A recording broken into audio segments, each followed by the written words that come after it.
Listen guys, going into today's video, I already know I'm going to ruffle some feathers, and I am willingly doing this.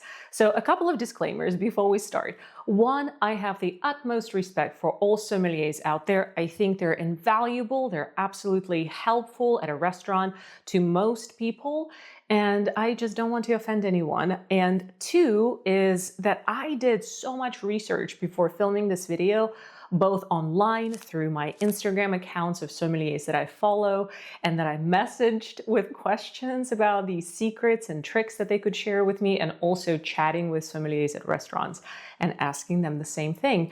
Thankfully, a couple of good sommeliers out there were brave enough to share these secrets with me so I could share them with you. So this is not to shed any bad light on sommeliers. Again, like I said, utmost respect for all of them out there. First of all, what a sad world would that be if there was no wine? Quite honestly, I have no intention of stopping drinking wine anytime soon. This is for fun only. One more disclaimer real quick is that I am not a sommelier myself. Sometimes I call myself a somm just for the ease of people understanding that I am a wine expert and I am in the wine industry. But I've said this many, many times. I hold a WSET designation, which technically does not give me the sommelier title like the CMS or Court of Master Sommeliers school does. So I have plenty of videos under my WSET folder on this channel, which I'm going to link by the end of this video, going over the difference between WSET and Court of Master Sommeliers, which school should you go for, but ultimately and generally speaking, the biggest difference is that CMS or Court of Master Sommeliers offer you a great opportunity to work in the service industry. So sommeliers with CMS title or CMS designation will most likely get positions as a sommelier at restaurants. And WSET, I've known people who got a sommelier position with a WSET, just not as common as CMS. So that's definitely the servicing industry for bars, restaurants, hotels, and such. I'm not going to lie, some of these insider tricks and secrets that sommeliers shared with me online and in person are quite disturbing, and some of them shocked me and kind of disgusted me even sometimes, but know that I am not making this up. I've heard this first-handed from sommeliers either online or in person when I asked them this question to share these tricks and secrets with me. And matter of fact, last night, we were at a dinner at an Italian restaurant and we had a sommelier chatting with me as well, who was very nice to share one of the tricks that I included at the end of this video too. So for you today, I have 15 secrets, juicy secrets that sommeliers really don't want for you to know. I'm going to share those with you right now. However, the best part is at the end of this video, I will share 5 ways to outsmart a sommelier. So make sure to watch till the end to find out more. So this first secret that a sommelier shared with me, I called the sommelier revenge. And what this is the sommelier, especially when the guest or the table kind of pissed them off, or, you know, they were just rude or pretentious or something, a sommelier actually accidentally swaps the vintage of the wine that they ordered, or even swaps the wine for a different wine without them noticing that. Now, that did happen to me personally in the past, where I was brought a different vintage of the wine that I ordered, and the vintage that I was brought was actually newer, so it was not as old as what I ordered from the menu. And I honestly had to verify. I didn't mind the taste. The wine tasted great, but your vintage will affect the price. So you have to be very careful. And when they bring you that bottle to show before they open it in front of you at the table side, definitely check the name of the wine, the vintage of it, matching the wine that you indeed ordered from the menu. The next one I call the cork drama trick. And this is the one that really entertains me quite a bit when I'm at a restaurant and I see sommeliers do that, when they're just so intensely inspecting the cork when they serve the wine to you, and you know, they smell it and they just inspect it so intensely.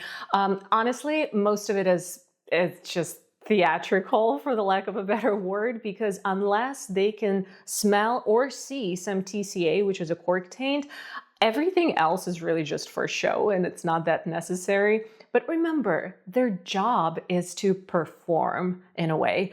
the show that they're putting on for you is a part of what you're paying for. It's their job.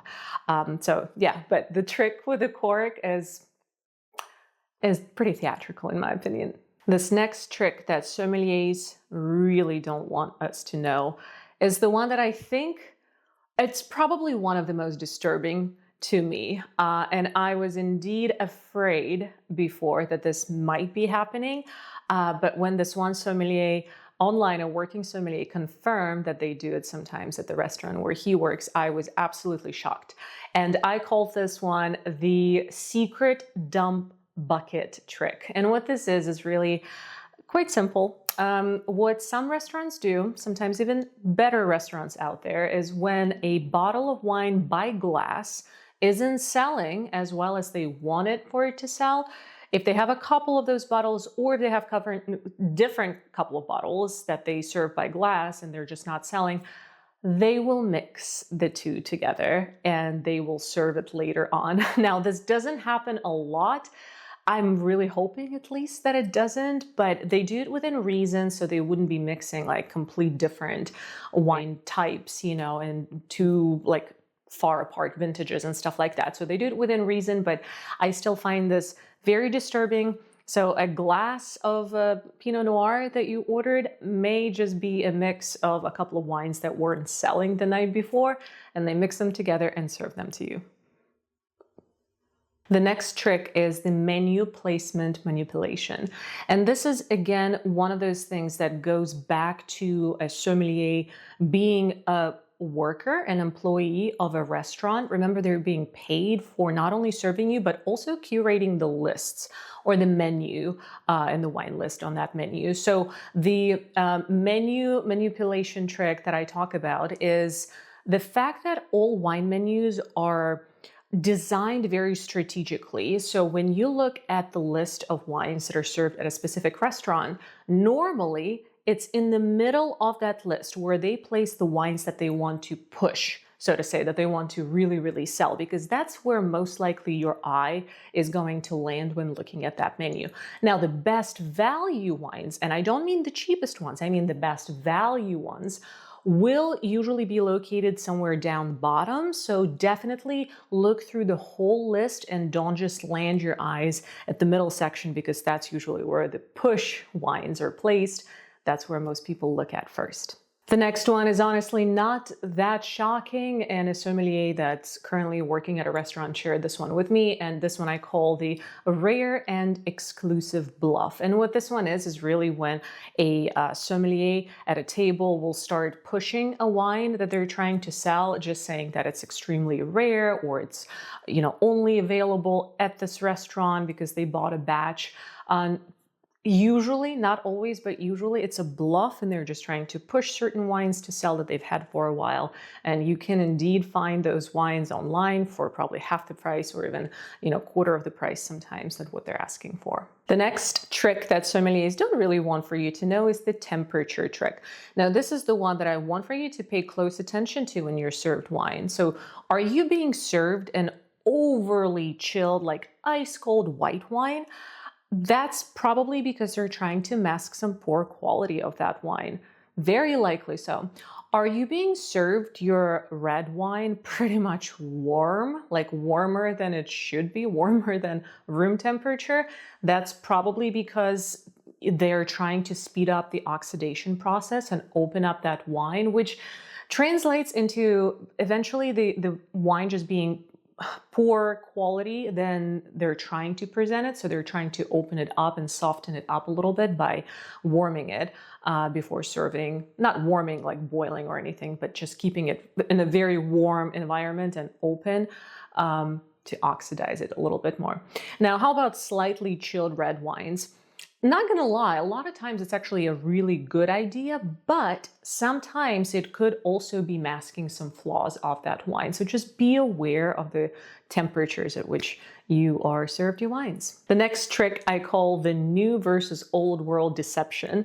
And what this means is that most people think that our French wines or Italian wines are just better by default. So a sommelier may try to push a bottle for a greater price, of course, more expensive from one of those known regions like Bordeaux or Burgundy, Tuscany, or something like that, whilst they actually have wines on the list that are just as good or even better quality at a lower cost from just lesser known regions like Chile or South Africa, for instance. So be aware of that and don't fall for this trick. This next trick was a bit of a shocker to me, but I guess it probably shouldn't be that big of a shocker. It's not that bad, but I call this one the glassware trick.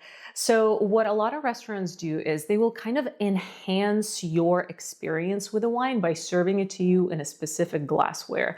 For example, you will get a nice big burgundy glass for your burgundy wine that's very expensive just to enhance that experience. You just paid so much money for that bottle. Here you go.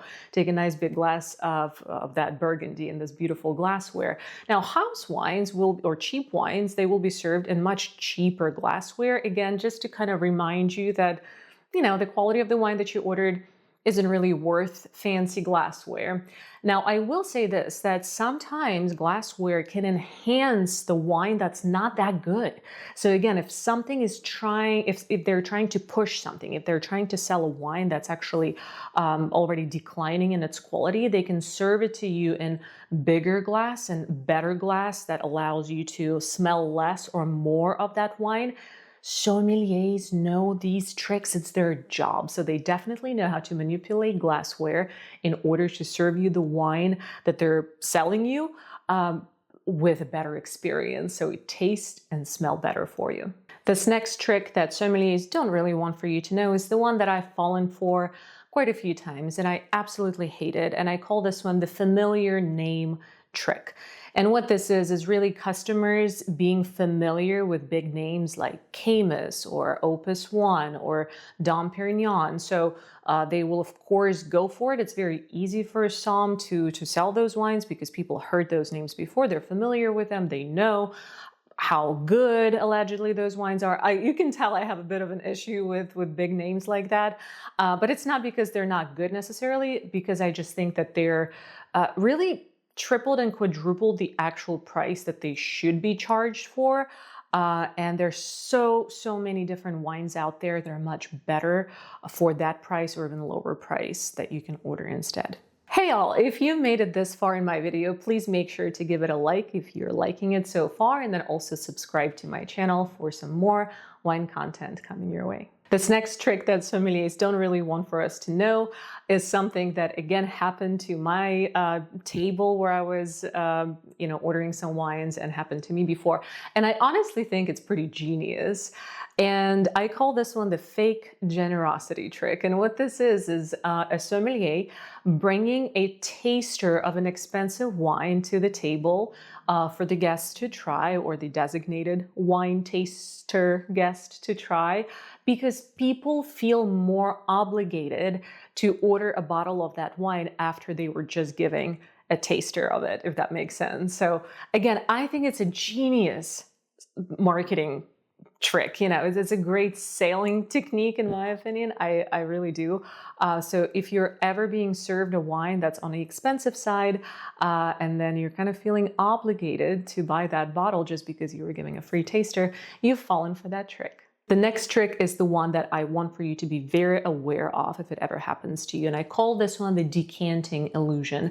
And what this is your sommelier serving you wine in a decanter that's clouded on purpose, or it's kind of dark, not clear in color. So what happens here is wines that are older vintages and they're past their prime are kind of, you can hide some bad qualities of that wine, oxidation, some sediment in decanters like that. So it could be an indication of the sommelier trying to hide a flaw of a wine that you're about to drink. So just be aware of that and definitely call them out if the wine isn't that good. This next one is absolutely normal. Nothing is really wrong with it. And I call this one the somm show.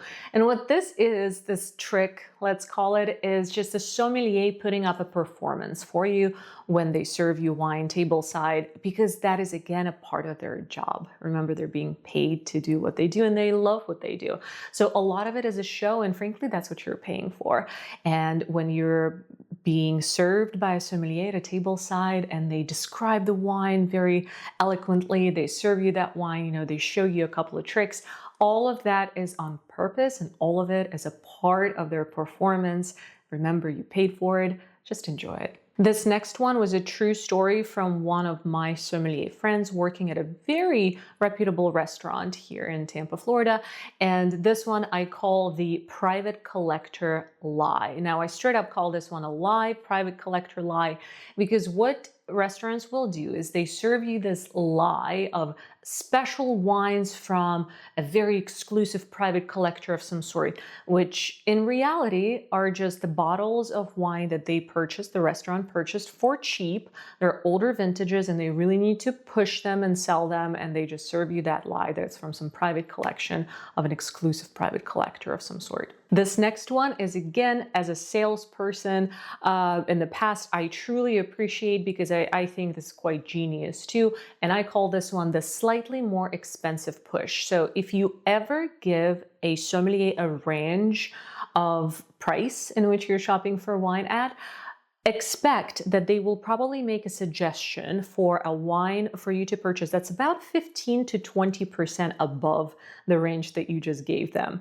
So again, 15 to 20% more than what you said your top budget was for that wine, because they know that it's just enough jump for you to still go for it if they're truly trying to sell that wine as really, really good, and not enough for you to really hesitate and back out of it. So be aware of that trick. This next one is quite funny, and this is a true story from one of the sommeliers as well. And I call this one the last bottle trick, or last bottle lie. So sometimes it is indeed true, but most times it's just a psychological trick that they're trying to play on you. They will say something like, "Oh, wow, we have just one last bottle of that wine left for you." Or they can say something like, "Ooh, it's very rare that we even have this wine in stock," right? So something like that. Or maybe they'll even say something like, "Oh, I'll really have to pull some strings to get this one for you. Let me check if it's still available." So it's just a psychological trick to make it seem as a forbidden fruit, as something that's really hard to get, hence, just making you want it even more. Now, you guys, you've made it almost to the end of this video, and what I promised you are some tricks on how to outsmart a sommelier. Now, we know something too. We're about to show that sommelier who's boss here. Now, chances are they will know more than you, because again, they studied for it. This is their profession. But again, here are some simple things, 5 tricks that you can do to flip the script and just throw it back at a sommelier. So number 1, I ask for a wine that over delivers. And I love this one because it honestly makes a sommelier be more honest. Honestly makes them be more honest. And they sell you something truly because they believe that's good for you, instead of pushing high margin wines that they're trying to sell. And what I say is something like, "I'm looking for a best value wine on the list that you would normally drink when you're off duty." Say something like that. That immediately, you will see how the sommelier will turn 180 on you, and they will just recommend something that they truly love themselves instead of the most expensive wine. So this next trick, I'm not sure why so many people are shy to tell their sommeliers or waiter, waitress, their budget for a bottle of wine. I mean, I get it when you're on a date, for example, and you don't want to embarrass yourself in front of your date by saying that you have a budget for a bottle of wine, but frankly, who cares? Nobody cares. And if you're okay to say that, give them your budget for the wine bottle you're looking for early.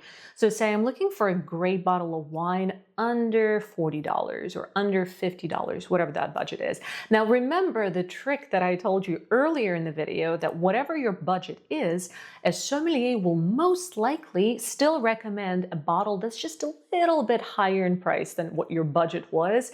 15 to 20%, just enough for you to take the leap and get it and not back out of the deal, so to say. So be prepared for that. And if you need to lower your budget a little bit, knowing that they will probably recommend something a little bit higher in price anyway. My trick number 3 for you to outsmart a sommelier is to go off the beaten path. And what I mean by this is really just maybe try to step away from the trendy regions of winemaking. So again, your Burgundy, your Bordeaux, your Tuscany, and try something from less known areas of the world or less hyped areas of the world that produce wine. So again, it can be a Portuguese red, it can be an Austrian white wine, it can be, I don't know, a South African Chenin Blanc or something like that. So try those regions of the world that are just not as known for winemaking as some other ones are, and you will see that a lot of times you will get a great value for the price that you're paying, and you will be pleasantly surprised. Next trick to outsmart a sommelier is to request a staff favorite wine. So staff, meaning people who work at a restaurant, ask for the wine that the staff prefers when they get off duty. What's their favorite wine to drink? Because they will probably be the ones who tried most wines out there that are at least served by glass. And the sommelier will be kind of forced to let you know that, okay, this wine that's not that expensive is a crowd pleaser, and our staff here at the restaurant loves this one. Try it. So this next one is the one that I do pretty much every single time. Okay, maybe 7 times out of 10 when I order a glass of wine. So if a wine is served by glass at a restaurant, always ask for a taster. And sometimes what I would do, if I'm literally in between of ordering this wine or this wine, and I just can't decide which one to get, I will honestly tell the waitress, the waiter, or the sommelier that I'm really indecisive. What do you think? And they will suggest to bring you the taster of both before you commit to a bottle of it or a full glass of it, for example. It especially works for wines by glass that are a little bit on the pricier side, so maybe not so much the cheapest of the cheapest on the list, wines by glass, but more expensive ones for sure. They will not deny you. They will definitely bring you a taster. So you can now have a little bit of a taster of 1 or 2 wines and then commit to either a full glass or a full bottle. This is one of my absolute favorites. Definitely do that. You get to try more wines. You get to have a little more wine than what you're actually paying for. It's a win-win for sure. And this is it for today's video, you guys. If you are a sommelier yourself, I hope that you took no offense to this video, and please tell me in the comments down below if you've ever heard of those tricks or if you do them yourself sometimes. No shame in this game. It's a part of the job sometimes. Sometimes restaurant policies force those things on you, and it's not even a choice for a sommelier to do something like that. So I get it. This is not to shed any bad light on our sommeliers. They're wonderful, they're super helpful, and definitely extremely knowledgeable. So thank you, sommeliers out there, for everything that you do. A lot of respect for you. And if you guys have ever experienced something like that being done to you while you're at a restaurant and being served, please let me know in the comments down below. If there's anything that I haven't mentioned that you were tricked with at a restaurant, also let me know in the comments down below. I'd love to hear that. Thank you for watching, and until next time, cheers everyone.